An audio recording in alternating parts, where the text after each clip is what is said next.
அனைவருக்கும் டிவைன் ஹிலர்ஜி மற்றும் Reiki tantric master அன்பு வணக்கம். இன்னைக்கு நம்ம பார்க்கறது திருவாசகமும் அதனுடைய பொருளும். திருவாசகத்திற்கு விளக்கம் வழங்கியதில் பெரும்பான்மையோர் சொல் அழகிலேயே கருத்தை செலுத்தியிருக்கிறார்கள். அவர்களுடைய முயற்சி பாராட்டத்தக்கதுதான், அதுக்கேற்ற பலனும் உண்டு. ஆனால் ஆத்ம சாதனத்தில் ஈடுபடுபவர்கள் சொல் அழகிலேயே திருப்தி அடைந்திருக்க மாட்டார்கள். நான் வறண்டு போய் தாகத்தை தவிர்த்துக் கொண்டிருப்பவர்கள் தண்ணீரை பற்றி அழகான வர்ணனையில் திருப்தி அடைய மாட்டார்கள். பகுப்பதற்கு சேற்றை தண்ணீராவது சிறிது கிடைத்தால் போதும் என்று அவர்கள் இங்கும் அங்கும் தேடித் திரிவார்கள். இவ்விதத்தில் அருள் நாட்டம் கொண்டிருப்பவர்களுக்கு அருள் தாகத்தை வளர்க்கும் தன்மையாய் திருவாசகம் அமைந்திருக்கிறது. அருள் நாட்டத்தின் கூறுகளை தெளிவுபடுத்துவது இந்த நூலின் நோக்கமாகும். அருள் தாகம் பிடித்தவர்கள் பாக்கியவான்கள். அருள் தாகம் பிடித்தவர்களுள் திருவாசகத்தோடு முறையாக இணக்கம் வைத்திருப்பவர்கள் மேலும் பாக்கியவானாவார்கள்.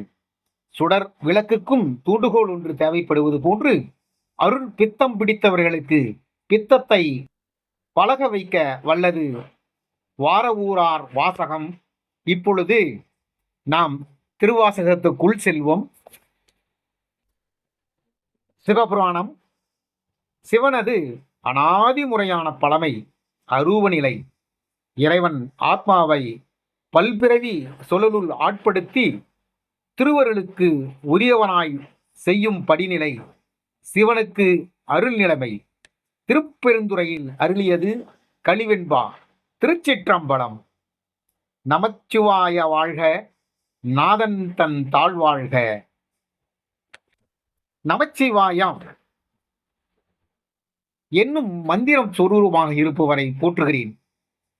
ஜகத்தில் அனைத்துமாய் அதில் ஊடுருவி இருந்து அதை ஆளுகின்ற விஸ்வநாதனை போற்றுகிறேன். இமைப்பொழுதும் என் நெஞ்சில் நீங்காதான் தாழ்வாழ்க. ஒரு சனமேனும் என் மனதினின்று பிரியாதவாறு இருக்கக்கூடிய இறைவனுடைய திருவடியை வணங்குகிறேன். ஒரு சனம் என்பது ஒரு நொடியில் 100ல் ஒரு பகுதி ஒரு சனம் என்பது, அதாவது சனத்தை பிரிக்க முடியாது. அப்படிப்பட்ட ஒரு நொடி பொழுதிலும் இறைவை நான் மறவாது இருக்கின்றேன் என்று மாணிக்கவாசகர் பாடுகிறார். போகலி ஆண்ட குருமனிதன் தன் தாழ்வாழ்க. திருப்பெருந்துறையில் எழுந்தருளி அடியேனை ஆட்கொண்ட தேசிக திலகத்தின் திருவடி வாழ்க. ஆகமம் ஆகி நின்று அன்னிப்பான் தாழ்வாழ்க. ஆகம பொருளாக நின்று தித்திப்பவனது திருவடி வாழ்க. ஏகன் அநேகன் இறைவனடி வாழ்க. ஒன்றாயிருப்பவனும் பலவாய் இருப்பவனும் ஆகிய இறைவனது திருவடி வாழ்க. இறைவன் மூல வஸ்துக்களான அதிலின்று ஒன்று, அவருக்கு அந்நியமாக இரண்டாவது வஸ்து இல்லை. ஆனால் பிரபஞ்சமாக அவர் விகாரப்பட்டு தோன்றும் பொழுது எண்ணற்ற பல கோடி பொருள்களாகவும் உயிர்களாகவும் அவர் காட்சியளிக்கிறார். நகைகள் யாவும் தங்கத்தில் விகாரப்பட்ட நாம சொரூபங்களாகும். அங்கனம் உலகனைத்தும் ஈசனது கணக்கற்ற விகாரங்களாகும். வேகம் கெடுத்தாண்ட வேந்தனடி வெல்க. மனோவேகத்தை அகற்றி என்னை ஆட்கொண்ட இறைவனது திருவடிக்கு வெற்றி உண்டாகுக. பிறப்பருக்கும் பிஞ்சகன் தன் மெய்கழல்கள் வெல்க. பிறப்பு இறப்பு ஆகிய சம்சார சாகரத்தை அளிக்கின்றவனும் வீர கலல்களை அணிந்திருப்பவனும் ஆகிய சிவனது திருவடிகள் வெல்க. புறத்தார்க்குச் சேயோன் தன் பூங்கடல்கள் வெல்க. வணங்காது வேற்றராய் இருப்பவனுக்கு வெகு தூரத்தில் இருப்பவனும் பொலிவுடைய திருவடிக்கு வெற்றி வாய்ப்பு உண்டாகட்டும். கரம் குவிவார் உள்மகிழும் கோன்கடல்கள் வெல்க. கைகூப்பி வணங்குபவனுக்கு இன்பமளிக்கும் இறைவன் திருவடிகள் வெற்றி பெறுக. தலை வணங்குபவர்களை மிக்க உயர்ந்த செய்பவனும் நலம் தரும் தாள்கள் திட்டம் நிறைவேறுக. சிரம் குவிவார் ஓங்குவிக்கும் சீரோன் கலல் வெல்க.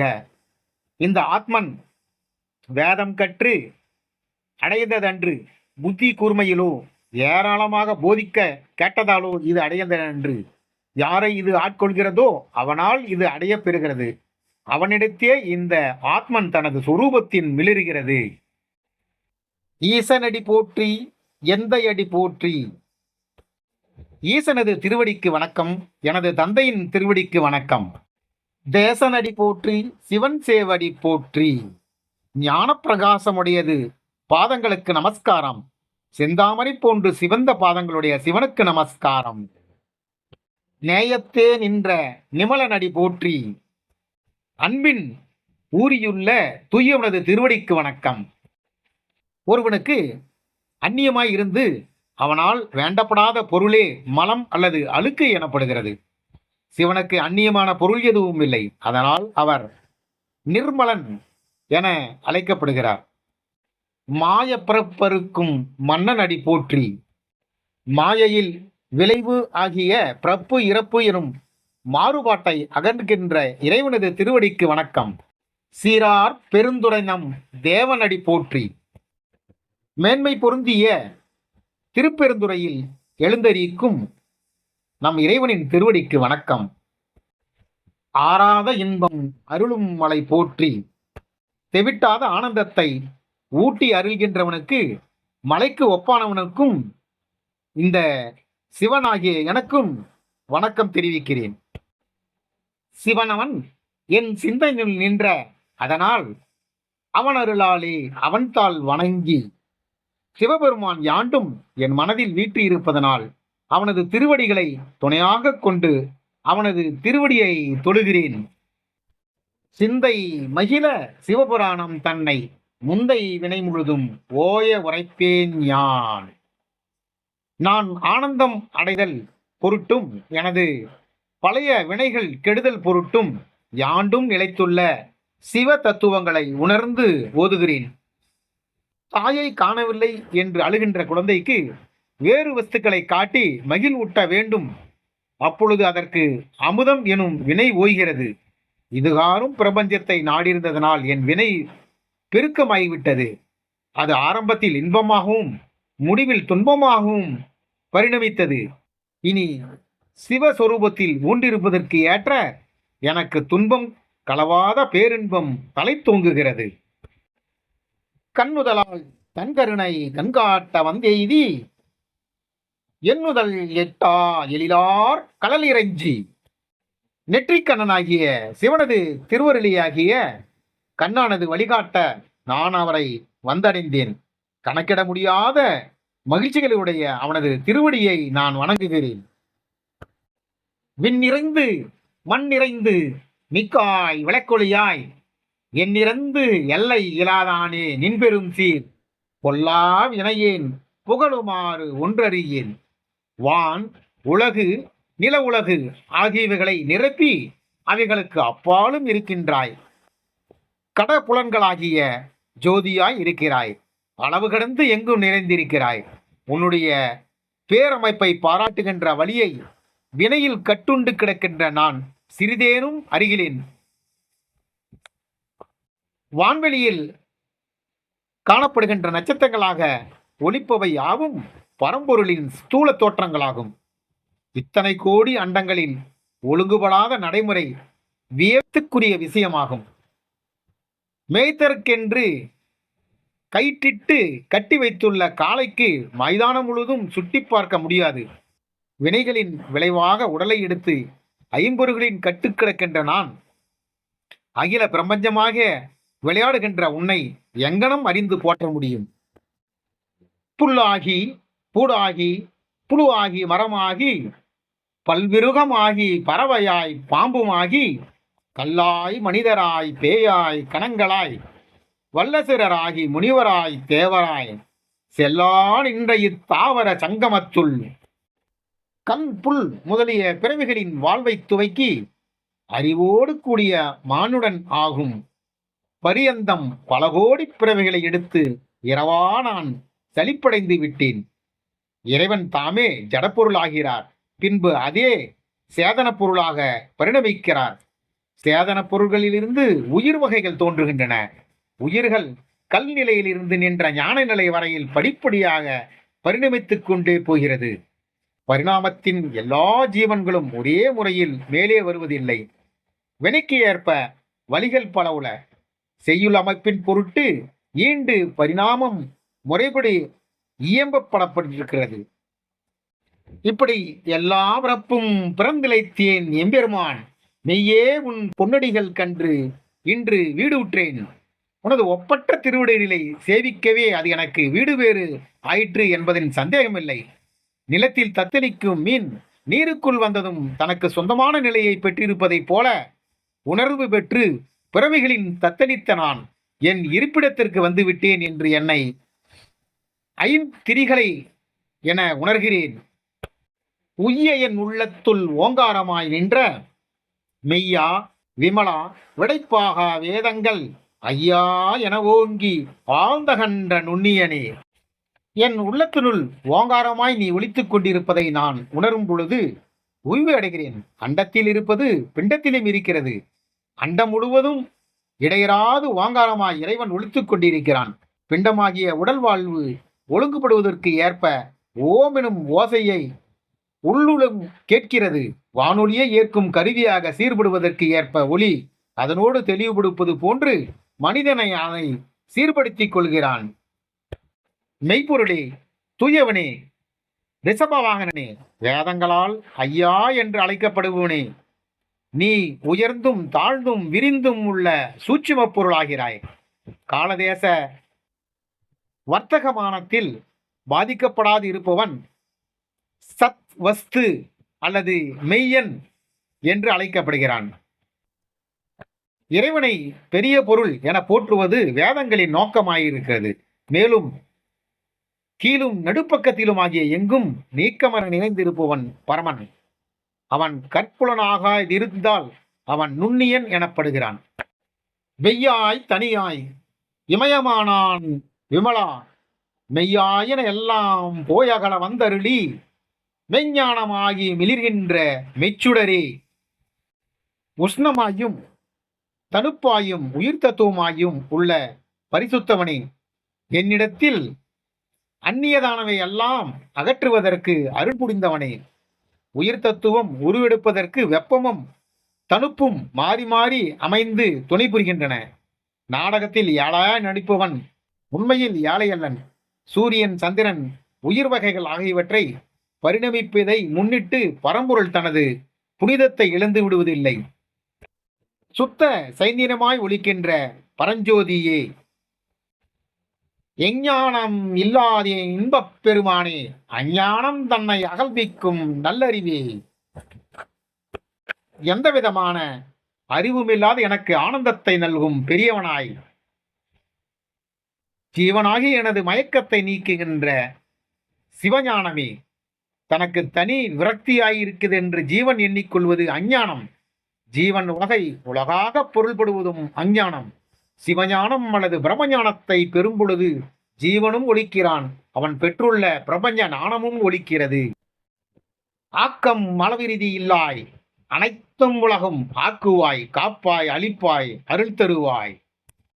தோற்றமும் வண்ணமும் முடிவும் இல்லாத நீ அண்டங்களை உண்டு பண்ணுகிறாய், நிலைத்திருக்கச் செய்கிறாய், துணையிடுகிறாய். அதற்கிடையில் ஜீவன்களை உண்மயமாக்குகிறாய். போக்குவாய் என்னை புகுவிப்பாய், நின் தொழுமின் நாற்றத்தின் நேரியாய் சேயாய் நனியானே, மாற்றம் மனம் கலிய நின்ற மறையோனே.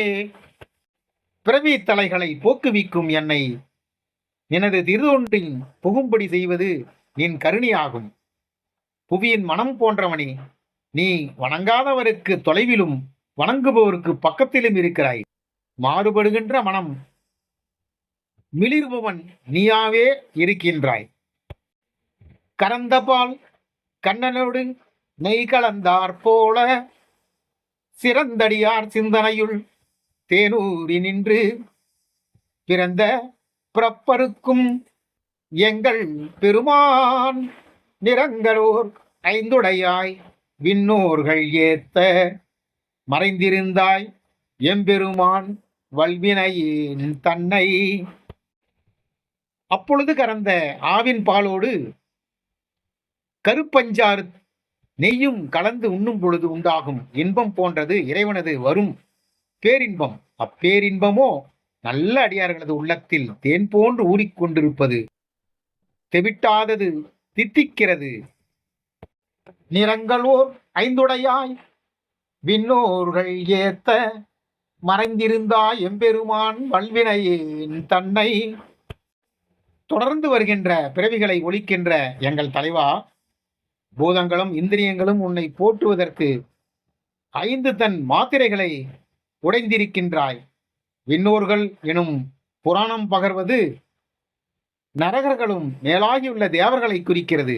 இனி இந்திரியங்களையும் பஞ்சபூதங்களையும் தேவர்கள் என்று பகர்வதும் தத்துவத்திற்கு பொருந்துகிறது. மறைத்திட மூடிய மாய இருளை அறம்பாவம் எனும் அருங்கயிற்றால் கட்டி புறந்தோள் போர்த்தெங்கும் புழு அடுக்கு மூடி மலம் சோறும் 9 வாய் குடிலை மலங்க புலனைந்தும் வஞ்சனை செய்ய. வினை, மாயை, அஞ்ஞான இருள் ஆகிய இவை யாவும் இயற்கை அல்லது பிரகிருதியின் வெவ்வேறு கூறுகள். பிரகிருதியின் கட்டுண்டு கிடப்பவன் ஜீவன் அல்லது பத்தாத்மா. நல்வினை தீவினை என்று சொல்லப்படும் கட்டறுக்க முடியாத பாசக்கயிறு என்னை கட்டி பிணைத்து வைத்திருக்கிறது. என் உடலில் உள்ளே புழுவிற்கு ஒப்பாக தாதுக்களின் தத்துவம் நிறைந்திருக்கிறது. அது ஓயாது அழுக்காக மாறிக்கொண்டே இருக்கிறது. இத்தகைய புள்ளிய அமைப்பானது புறத்தின் தோலை போர்வையாக போட்டு மூடி வைக்கப்பட்டிருக்கிறது. ஓயாது மலம் வெளியே கிளம்பிக் கொண்டிருக்கின்ற 9 துவாரங்களுடைய உடல் எனும் சிறு வீட்டில் நான் அடைபட்டிருக்கிறேன். இதில் அமைந்துள்ள 5 இந்திரியங்களும் என்னை ஏமாற்றி துன்புறுத்தப்படி செய்து கொண்டிருக்கிறது. விலங்கு மனத்தாள் விமலா உனக்கு கலந்த அன்பாகி கசிந்துள் உருகும் நலந்தானில்லாத சிறியேற்கு நல்கி நிலம் தன்மேல் வந்தருளி நீல் கடல்கள் காட்டி. செல்வத்தின் பற்று வைத்து அறிவை இழந்து கவலையற்று கிடக்கும் பேதைக்கு பரமாத்மாகிய பெருநிலை விளங்குவதில்லை. இவ்வுலகம்தான் உளது, அதிலும் உயர்ந்தது ஒன்றுமில்லை என்று எண்ணுபவன் திரும்ப திரும்ப மரணத்துக்கு ஆளாகிறான். ஆனால் மனிதன் மரணத்தை வெல்வதற்கு முதலில் ஆசையை வெல்ல வேண்டும். பஞ்சேந்திரங்களை வைத்துள்ள பற்றுதலை ஒழிக்க வேண்டும். மனது தன்னளவில் விலங்கு போன்று கொடியது. ஆனால் அதை தெய்வத்தினின்று அன்பு பூணும்படி செய்து நல்ல மனமாக இருப்பது. இனி தூய மனமுடையவருக்கு இந்த நிலவுலகே நிர்மலமாகிய ஈசனுடைய அருளாக மிளிர்கிறது. இறைவன் வேறு, இயற்கை வேறு அல்ல. காண்போனது தகைமைக்கு ஏற்ற அது இறைவனாகவோ இயற்கையாகவோ காட்சியளிக்கிறது. நாயிற்கடையாய் கிடந்த அடியேனுக்கு தாயிறந்த தயவான தத்துவனே. நாயினும் கீழோனாகிய என்னிடமிருந்து மெய்ப்பொருளாகிய நீ தாயினும் மேலாக தயாளனாக கருணை காட்டியிருக்கிறாய். சேரிடத்து சேர் என்பது கோட்பாடு. ஈசனை சேர்வதால் ஜீவனுக்கு எல்லா நலனும் உண்டாகிறது. பஞ்சேந்திரங்கள் மூலமாக பிரபஞ்சத்தை சேர்வதனால் கீழ்மை மிக உண்டாகிறது. மாசற்ற ஜோதி மலர்ந்த மலச்சுடரே தேசனே தேனார் அமுதே சிவபுரனே. நலன் வேறு இனிது வேறு, வெவ்வேறு தேவைகளுக்குரிய இவ்விரண்டும் மனிதனை பிளக்கின்றன. நலனை நாடுபவன் சான்றோனாகிறான். இனியதை நாடுகிறவன் குறியென்று வலுவாகிறான். யாண்டும் நிறைவாயிருந்து பிரகாசிக்கின்ற பழுதற்ற ஜோதியே, தேவனே, அரிய அமிர்தமே, சிவபுரணி. தாயிற் தயவான தத்துவனே, மாசற்ற ஜோதியே, மலர்ந்த மலைச்சுடரே, தேசனே தேனார் அமுதே சிவபுரணே. பாசமாம் பற்றறுத்து பாரிக்கும் மாரியனே, நேச அருள் புரிந்து நெஞ்சில் வஞ்சம் கெட பெறாது நின்ற பெரும் கருணை பேராரே. சூரியன் ஆங்கு பிரகாசிப்பதில்லை. சந்திரனும் நட்சத்திரங்களும் மின்னல்களும் ஆங்கு ஒளிவதில்லை. இனி அந்த நெருப்பு எப்படி பிரகாசிக்கும்? பிரம்மத்தை சார்ந்து யாவும் பிரகாசிக்கின்றன. அதன் பிரகாசத்தினின்று இவை யாவும் வெளிச்சம் வருகிறது. பாசமாகிய கட்டை அறுத்து என்னை உய்விக்கும் ஆசாரியன் நீ. ஒன்றுபடுகின்ற அருளை சொரிந்து என் நெஞ்சில் உள்ள குறைபாட்டை அகற்றுபவன் நீ. குற்றம் நிறைந்த என் நெஞ்சினின்று பிரிந்து போகாது நிலைக்கின்ற கருணை வள்ளல் நீ. ஆரா அமுதே அளவிலா பெம்மானே ஓராதார் உள்ளத் தொளிக்கும் மொழியானே நீராய் உருகியன் ஆறுயிராய் நின்றானே இன்பமும் துன்பமும் இல்லானே உள்ளானே. குற்றம் நிறைந்த என் நெஞ்சில் பிரிந்து போகாது நிலைத்திருக்கின்ற கருணை வள்ளல் நீ.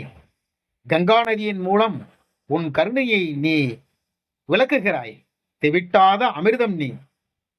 அனந்த கல்யாண குணங்களாகிய பரம புருஷன் நீ. ஆராயதவர்கள் மனதில் நிறைந்திருக்கும் ஒளியே, என் மனதை நீராய் உருகி பண்ணி எனது அரிய உயிரை நிலைத்திருப்பவனும் நீதான். அன்பருக்கன்பனே யாவையுமாம் அல்லையுமாம் ஜோதியனே துன்னிருளே தோன்றா பெருமையனே ஆதியானே அந்தம் நடுவாகி அல்லானே. பரமாத்மன் இருந்தபடி எங்கும் செல்கிறார், சயனித்தபடி எங்கும் போகிறார். அந்த ஜோதியினை இன்பமும் துன்பமும் உள்ளானாய் அதெல்லாம் இல்லானை என போற்றுபவர் அன்றி வேறு யார் அறிவார்? முரண்பாடுகள் எல்லாம் உன்னிடத்தில் கூடுகின்றன. நீ ஆத்ம ஜோதி. கற்புலனாகாத இருள் தோன்றியுள்ள பெருமை, தோன்ற பெருமையுடைய அனைத்தும் உனக்கே சொந்தம். சகுன பிரம்மம் எனும் நிலையில் நீ பிரபஞ்சத்தின் தோற்றத்திற்கு ஆதி மூலம். இறுதியில் அது உன்னிடத்தில் ஒடுங்குகிறது. இடைநிலையிலும் அது உன்னிடத்தே இருக்கிறது. நிர்குண பிரம்மம் எனும் நிலையில் இந்த விகாரங்கள் உன்னை வந்து தொடுவதில்லை. ஈர்த்தென்னை ஆட்கொண்ட எந்தை பெருமானே கூர்த்த மெஞ்ஞானத்தால் கொண்டுணர்வார் தம் கருத்தில். ஈசா, நீ வலிய வந்து என்னை இழுத்து ஆட்கொள்கிறாய். நீ எனக்கு தந்தையாகவும் இறைவனாகவும் இருக்கிறாய். மிக கூர்மையான மெஞ்ஞானம் படைத்திருத்தவனே, உன்னை உள்ளவாறே உணர்ந்து கொள்வார்கள் யார்? நோக்கரிய நோக்கே நுணுக்கரிய நுண்ணுணர்வே போக்கும் வரவும் புணருமிலா புண்ணியனே காக்கும் என் காவலனே காண்பரிய பேரொழியே ஆற்றின்ப வெள்ளமே அத்தாய்மிக்கா நின்ற தோற்றச் சுடரொளியாய் சொல்லாத நுண்ணுணர்வாய். இந்த ஊனக்கண் கொண்டு காண முடியாது, ஆனால் தெளிகின்ற மனக்கண்ணோடு உன்னை காணலாம். அந்த காரணம் மனக்கண் பண்படுவதற்கு ஏற்பு நீ நன்கு உணரப்படுகிறாய். பரமனுடைய வடிவம் காட்சிக்கு வருவதில்லை. இப்பரமனை யாரும் கண்கொண்டு பார்த்ததில்லை. உள்ளத்தினுள் பரமனை அனுபூதியில் காண்பவர் மரணமிலா பெருவாழ்வு பெய்திடுவர். பூரணமாகிய நீ எங்கும் இருப்பதனால் உனக்கு போதல் வருதல் பிற பொருளை சேர்தல் என்பது இல்லை.